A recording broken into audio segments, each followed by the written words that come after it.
नमस्कार साथियों, मैं हिंदी व्याख्याता कविता चौरान आपका इस वीडियो में स्वागत करती हूँ। साथियों, आज मैं बात करूँगी अपने इस सफ़र के दौरान यानी तैयारी के दौरान और तैयारी के बाद मेरा अब तक का जितनी प्रक्रिया हुई है इस भर्ती से संबंधित उसके दौरान के अपने अनुभव मैं आपके साथ शेयर करूँगी।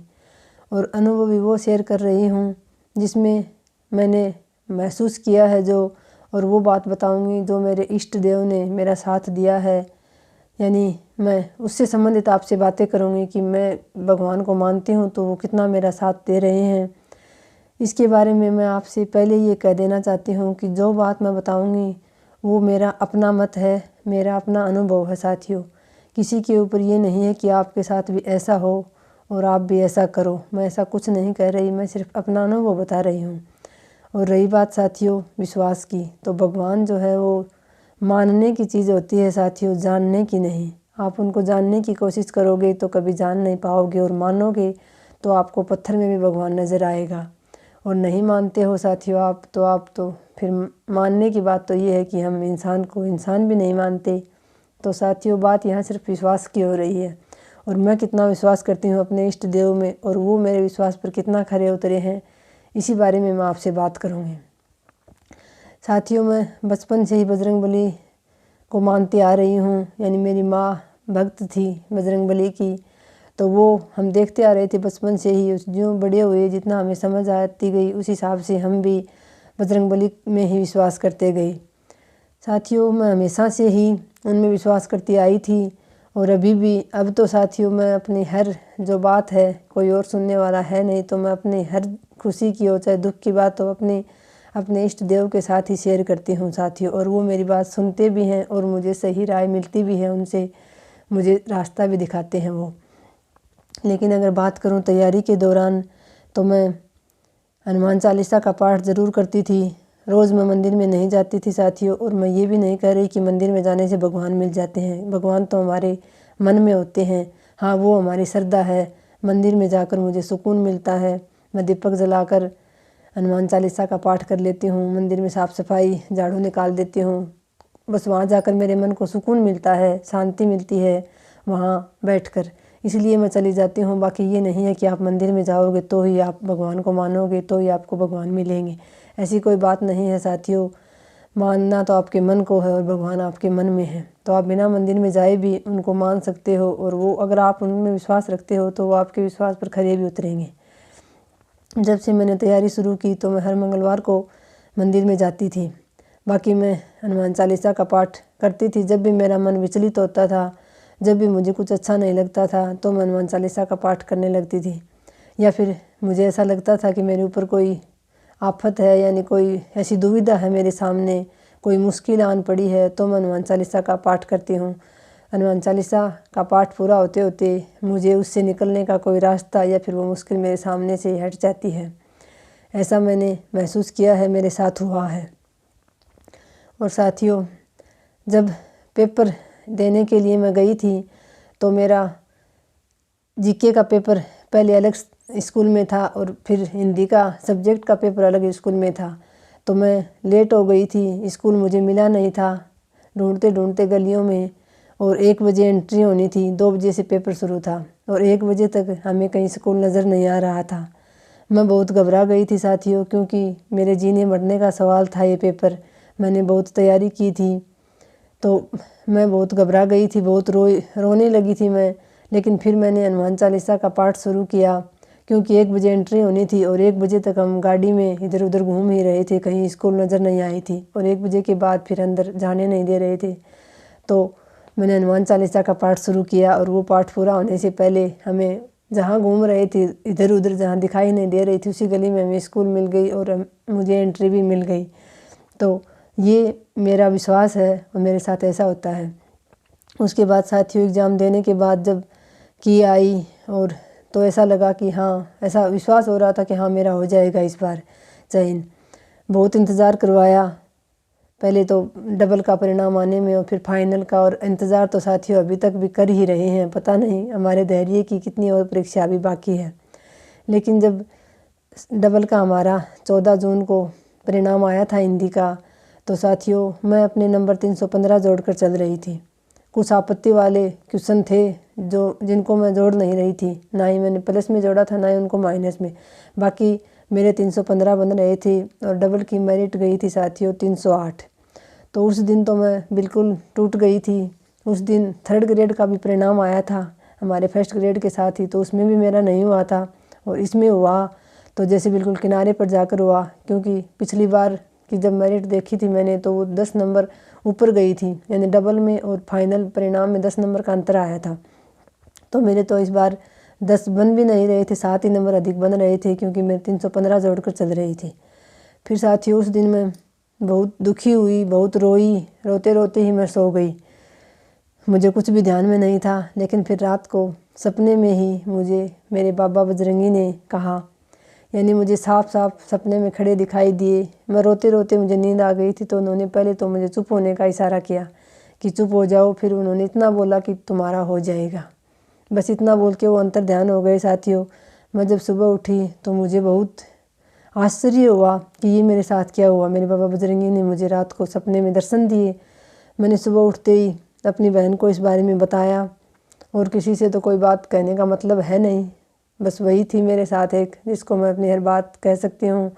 तो उसको मैंने बताया तो उसने यही कहा, हो जाएगा तेरा, तुम बस रोना बंद कर और सकारात्मक सोच रख और खुश रह, यही सोच के तेरा हो जाएगा। तो उस दिन के बाद से ही मैंने साथियों अब आगे पढ़ाई थी नहीं, कुछ पढ़ नहीं रही थी, कोई एग्ज़ाम था नहीं, तो मैंने बजरंगबली के मंदिर में उसी दिन से जाना शुरू किया था साथियों, रोज़ाना। तो और रोज़ाना सुबह का फिर नियम बना लिया मैंने, तब से लेकर अब तक। जब कहीं घर से बाहर भी गई हूँ तो चाहे मैं रात को लेट घर पहुँची हूँ वापस, फिर भी मैं मंदिर में ज़रूर गई हूँ। तो साथियों मैंने ये महसूस किया उस दिन के बाद से कि हाँ, मेरे बजरंगबली वास्तव में मेरे साथ हैं और मेरा हो जाएगा। फिर जब फाइनल के परिणाम आ रहे थे तो मेरिट बहुत ऊँची जा रही थी, तो मुझे बार बार ऐसा महसूस हो रहा था कि इतनी ऊँची मेरिट जा रही है, मेरा तो नहीं हो पाएगा। जब भी कभी मेरा मन विचलित होता, घबराता, तो मुझे तुरंत ये ध्यान में आता कि मुझे तो बाबा बजरंगी ने कहा है ना कि तेरा हो जाएगा, तो उन पर विश्वास रखो। तो फिर मुझे विश्वास हो जाता कि हाँ, मेरा तो हो जाएगा। जब उन्होंने कहा है तो उन पर विश्वास ना करने का तो सवाल ही नहीं उठता। फिर मैंने और किसी से कुछ नहीं कहा साथियों, क्योंकि मुझे डर था कि बाई चांस अगर कुछ ऐसा हुआ, मेरा ना हुआ, तो फिर सभी ऐसा कहेंगे कि बहुत सेवा कर रही थी बाबा बजरंगी की, हो गई, लग गई तेरी नौकरी। तो मैं नहीं चाहती थी कि मेरे बाबा बजरंगी पर कोई उंगली उठाए, इसलिए मैंने किसी से कुछ नहीं कहा। और फिर साथियों ये अपने मन का विश्वास होता है, किसी के आगे कहने की आवश्यकता भी नहीं होती इसको। फिर जब मैं साथियों हमारे डीवी थे अजमेर, डॉक्यूमेंट वेरिफिकेशन के लिए गई वहाँ, तो मैंने अपने सारे जो जितने भी फॉर्म फिल करना था हमें और जो सारे डॉक्यूमेंट्स थे उनको सभी को तैयार करके, और मेरा शुरू से ये रहा कि मैं जब भी जाती हूँ तो बजरंगबली से कहीं भी जाओ आशीर्वाद लेकर जाती हूँ और उनसे कहती हूँ कि बाबा आप मेरे साथ चलो, मैं वहाँ जा रही हूँ, मुझे आपका साथ चाहिए वहाँ भी। तो मैं अपने सारे डॉक्यूमेंट्स तैयार करके अच्छे से फाइल में लगा के और फिर बाबा बजरंगी से उन डॉक्यूमेंट्स की धोख लगवा के, यानी उनके चरणों में ले जाके रख कर फिर मैं अजमेर लेके गई थी साथियों। मेरा इतना विश्वास है, जब मैं एग्ज़ाम देने भी जाती थी तो जो पेन मैं लेकर आती थी एग्ज़ाम देने के लिए, वो पेन भी मैं पहले वाले दिन बाबा बजरंगी के पास ले जाती थी, उस पेन की भी मैं धोख लगवा कर लाती थी। ये आप कह सकते हो कि ज़्यादा है या आप कुछ भी मान सकते हो साथियों, लेकिन मेरा ये विश्वास है तो मैं ऐसा करती थी। मैं आपको सिर्फ अपने अनुभव बता रही हूँ, आप इसको किस वे में लेते हो वो आप पर निर्भर करता है। तो साथियों जब हमारे वहाँ डीवी हो रहे थे तो पहली बार गए थे अजमेर, डर भी लग रहा था कि हमारे सामने इतने अनुभवी टीचर्स बैठे हैं और मेरे आगे जितने भी डीवी हो रहे थे मैं देख रही थी। मेरा नंबर आने से पहले तो लगभग सभी बच्चों को बीच में उठकर जाना पड़ रहा था, यानी कुछ ना कुछ कमी पाई जा रही थी डॉक्यूमेंट में। और जब वहाँ से उठकर बीच में जाना पड़ता है फिर वापस आना वहाँ, तो बहुत मतलब बच्चे परेशान हो रहे थे साथी। मैं उनको देख रही थी बैठी बैठी कि पता नहीं मेरे डॉक्यूमेंट्स में क्या कमी पाई जाएगी। वहाँ वहीं पर सारे कुछ सुविधा थी करवाने की, तो डॉक्यूमेंट ठीक करवा के ला रहे थे सभी। तो मैं बैठी रही डरती डरती साथियों, लेकिन जब मेरा नंबर आया तो मेरे डॉक्यूमेंट्स पूरे थे, क्योंकि मेरे बाबा बजरंगी का आशीर्वाद था उन पर, कोई कमी नहीं थी साथियों। सिर्फ उन अध्यापकों को, क्योंकि वो कमी ना निकालें तो फिर उनको जाने कौन, वो तो अपना ईगो दिखाते ही हैं। तो सिर्फ उन्होंने ऐसा कहा कि आप हरियाणा के मूल निवासी हो। साथियों, मेरा पीयर हरियाणा में है, जन्म हरियाणा में हुआ, मेरी शादी राजस्थान में हुई, तो मुझे किसी कैटेगरी का लाभ नहीं मिलता है, क्योंकि जाति वहाँ की मानी जाती है जहाँ हमारा जन्म होता है। तो मैं जनरल कैटेगरी में आती हूँ यहाँ। तो मैंने कहा सर मैं मूल निवासी तो राजस्थान की हूँ, क्योंकि मेरी शादी यहाँ हुई है, मेरा मूल निवास यहाँ का है, तो आप वहाँ की कैसे मानोगे? तो उन्होंने कहा नहीं, जहाँ आपका जन्म हुआ वहीं की मूल निवासी रहोगी। मैंने कहा सर ठीक है, अगर मैं वहाँ की मूल निवासी भी हूँ तो फिर मैं कौन सा आपसे कोई कैटेगरी का लाभ ले रही हूँ? जनरल कैटेगरी में मैं वहाँ से होती तो भी आती, और जनरल कैटेगरी में मैं यहाँ शामिल हो रही हूँ, इसमें क्या है? फिर भी साथियों उन्होंने अपना पता नहीं क्या दिखाना चाह रहे थे, वो उन्होंने मेरे फॉर्म पे लिख दिया ऊपर रेड पेन से कि हरियाणा की मूल निवासी। तो साथियों मुझे एक बार तो बहुत धोखा हुआ, मैं वहीं सन्न रह गई कि क्योंकि लाल पेन से लिखा हुआ हमेशा बचपन से ही दिमाग में बैठा हुआ कि गलत होता है, तो मुझे बहुत डर लगा कि उन्होंने लाल पेन से लिख दिया। लेकिन साथियों मेरा मन तुरंत पलट जाता है, क्योंकि बजरंगबली का आशीर्वाद है। मेरे मन ने तुरंत कहा कि ये क्या कर सकते हैं, जब मेरे नंबर ही मेरिट से अधिक आएंगे तो ये क्या कर सकते हैं, कौन सा मैं किसी कैटेगरी का लाभ ले रही हूँ, मुझे तो कहीं की भी मानो जनरल कैटेगरी में आना है। और फिर मेरे बाबा बजरंगी ने जब 100 योजन की समुद्र लांघ कर वो माता सीता का पता लगा लाए थे, जब वो संजीवनी बूटी के लिए पूरा पहाड़ उठा लाए थे, तो ये कौन सा बड़ा काम है? चयनित लिस्ट में मेरा नाम दर्ज करवाना बाबा बजरंगी के लिए कोई बड़ा काम नहीं है। मुझे तुरंत ये विश्वास हो जाता था कि कोई बात नहीं, मेरे बाबा मेरे साथ हैं तो मेरा हो जाएगा। फिर साथियों वहाँ से आने के बाद जब फाइनल परिणाम आया तो उस दिन भी साथियों बहुत दिन निकल गए थे, बीच में कोई विश्वास ही नहीं था कि आज आ जाएगा। लेकिन फिर मंगलवार के दिन ही ये संयोग है कि मंगलवार के दिन ही मेरा फाइनल परिणाम आया और मेरा चयन भी हो गया साथियों। उस दिन की खुशी तो बस पूछो मत। परिणाम देखते ही मैं सबसे पहले मेरे बाबा बजरंगी के पास ही पहुंची, उनको मैंने बहुत बहुत आभार जताया मेरा साथ देने के लिए। और उनको मैं हमेशा ही कहती हूँ, बाबा आप हमेशा मेरे साथ ही रहना, जहाँ कहीं भी जाऊँ आप हमेशा मेरे साथ रहो, मुझे रास्ता दिखाते रहो। मैं अपना काम पूरी ईमानदारी से करती हूँ, लेकिन गलती से भी मुझसे कोई गलती ना हो जाए, आप मुझे सही राह दिखाते रहो। उसके बाद अभी काउंसलिंग थी 2 जनवरी को, तो 2 जनवरी को ही मुझे स्कूल अलॉट किया गया। उस दिन भी मंगलवार था, और जब स्कूलों में रिक्त पदों की लिस्ट आई तो हमारा झुंझुनू तो खोला ही नहीं गया था। चूरू ज़िले में भी जो हमारे नज़दीकी ब्लॉक है राजगढ़, यहाँ से 50-55 किलोमीटर, उसके भी 6 स्कूलों में रिक्त पद दिखाए गए थे। और फिर मेरा जब स्थायी क्रमांक आया तो साथियों वो 240वां था। तो मुझसे पहले जितने बच्चे थे वो हमारे झुंझुनू के भी थे, तो वो भी सारे चूरू में ही जाने थे। उधर हनुमानगढ़ और श्री गंगानगर को भी नहीं खोल रखा था, तो वो भी चूरू में ही आने थे। तो साथियों मुझे लगा कि पता नहीं मेरा नंबर कहाँ आएगा, कितनी दूर जाना पड़ेगा मुझे, क्योंकि राजगढ़ ब्लॉक के तो 6 स्कूल हैं, मेरे से पहले बहुत बच्चे हैं, ये सारे तो हो जाएंगे। फिर मैंने कुछ सिक्कर की स्कूल चुनी थी, फिर आगे सुजानगढ़, गंगानगर, सरदार शहर, इस साइड की मैंने स्कूलें चुनी थी उन ब्लॉक की, लेकिन वो बहुत दूर थी। मुझे डर लग रहा था एक बार तो कि पता नहीं कितनी दूर नंबर आ जाएगा, लेकिन फिर मुझे दूसरे पल ये लगा कि कहीं भी आ जाए। मैं तो यही कहती थी ना कि मुझे नौकरी मिल जाए, बस चाहे मुझे जैसलमेर भेज दो, चाहे बीकानेर भेज दो, तो कहीं भी आ जाए, मुझे क्या है। और फिर मेरे बाबा मेरे साथ हैं, अपने आप देख लेंगे। फिर मैंने बाबा बजरंगी पर छोड़ दिया कि आप जहाँ दो वहाँ ठीक है बाबा, बस आप साथ रहना और ध्यान रखना। तो साथियों ये भी मेरे लिए तो कोई चमत्कार ही था कि जिन 6 स्कूलों का नाम मैंने सबसे पहले लिखा था राजगढ़ ब्लॉक की, उन स्कूलों में से ही मुझे एक स्कूल मिल गई साथियों। इतने बच्चे मुझसे पहले थे, लेकिन मेरे बाबा बजरंगी ने वो स्कूल मेरे लिए बचा कर रख ली और मुझे मिल गई।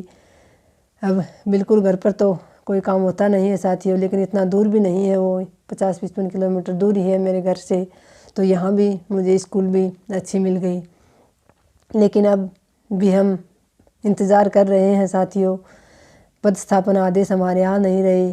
एक बार तो कभी कभी तो मन बहुत दुखी होता है कि हम सभी हमारे साथ के एग्ज़ाम दिए हुए व्याख्याता नौकरी कर रहे हैं और हम अभी तक घर पर ही बैठे हैं। लेकिन फिर दूसरे ही पल लगता है कि नहीं, अभी हमारे धैर्य की परीक्षा और बाकी है, कितनी होनी है, वो हो जाएगी पूरी, उसके बाद ही हमें स्कूल में पहुंचाया जाएगा। तो साथियों अब भी कोई वो नहीं है, ठीक है, जब स्कूल में आदेश आएंगे तब चले जाएंगे, तब तक घर पर बैठे हैं। लेकिन मेरे बाबा बजरंगी ने साथियों मेरा जितना साथ दिया है उतना मैंने आपको बताया है, बात आपके विश्वास की है। साथियों, एक बात मैं और भूल गई बीच में आपको बताना चाह रही हूँ कि मैं जनवरी 2022 में कविता माहेश्वरी दी जो है वो मैम उनके चैनल से जुड़ी थी। मैं यानी मुझे उनके वीडियो मिले थे, फिर वो हिंदी साहित्य का इतिहास करवा रहे थे, तो मैं उनके टेलीग्राम चैनल से भी 16-17 जनवरी को जुड़ गई थी। मैंने बाकायदा वो डेट लिखी हुई है, क्योंकि मुझे उनसे जुड़ने के बाद अपने आप ही ऐसा महसूस हुआ था कि ज़रूर इस बार मेरी ज़िंदगी बदल जाएगी। और साथियों, कविता माहेश्वरी मैम जो हैं वो श्री कृष्ण की बहुत बड़ी भगत हैं। और जब वो हमें पढ़ा रही थी, शुरू में ही हिंदी साहित्य का इतिहास करवा रही थी, तो बीच बीच में वो ऐसे कुछ बताते थे श्री कृष्ण भगवान के चमत्कार अपने से जुड़े हुए।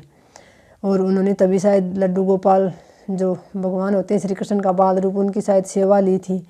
तो उस समय वो उनसे जुड़े हुए कुछ चमत्कार बताती थी कि मेरे साथ ऐसा हुआ, ऐसा चमत्कार हुआ।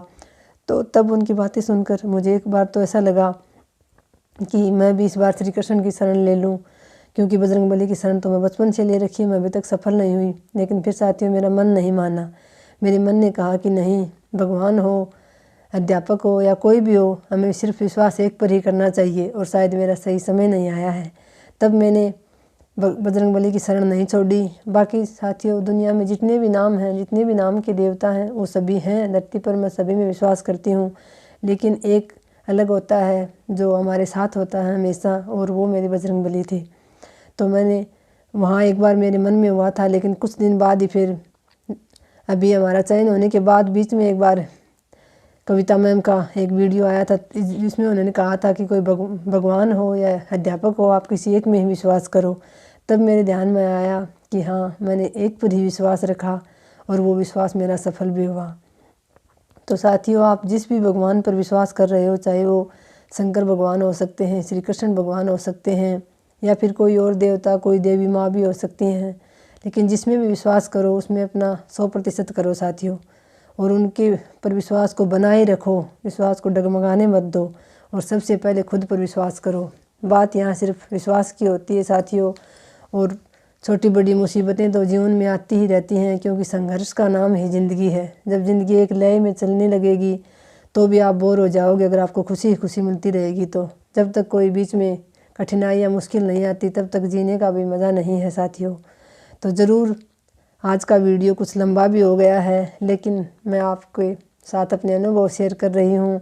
अब आप इसको क्या समझो, क्या कहो, वो तो आप पर निर्भर करता है। आपके कितने अच्छे संस्कार हैं, आप किस भगवान को मानते हो, उसमें विश्वास करते हो। लेकिन साथियों, मैंने खुद से जुड़ी हुई बातें बताई हैं अपनी, जो चीज़ मैं महसूस करती हूँ।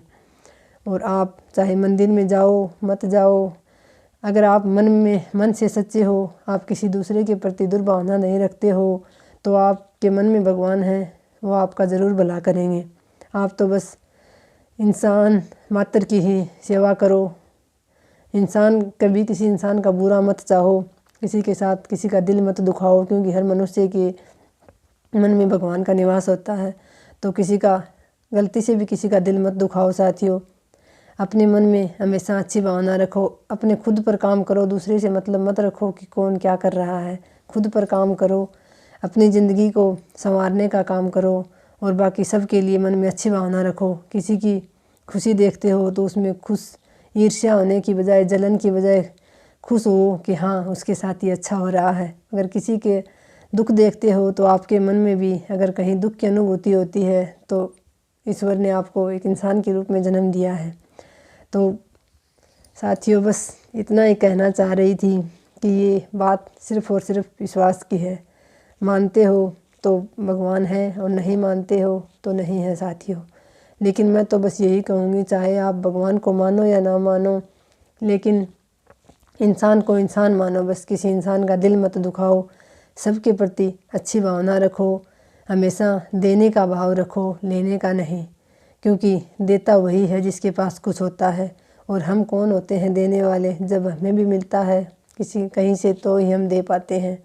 तो साथियों, कभी भी किसी के प्रति अपनी नीयत खराब मत रखो, बुरी भावना मत रखो। मनुष्य मात्र की ही सेवा करो, और उनको ही आप तो भगवान मान सकते हो। हर इंसान में भगवान है, तो आप उन पर विश्वास कर सकते हो साथियों। आगे बात आपके विश्वास की है कि आप कितना करते हो, और अपने विश्वास को बिल्कुल भी डगमगाने मत देना साथियों। आज के वीडियो में इतना ही साथियों। आप कमेंट करके ज़रूर बता सकते हो आपकी राय इस बारे में क्या है। धन्यवाद। जय हिंद।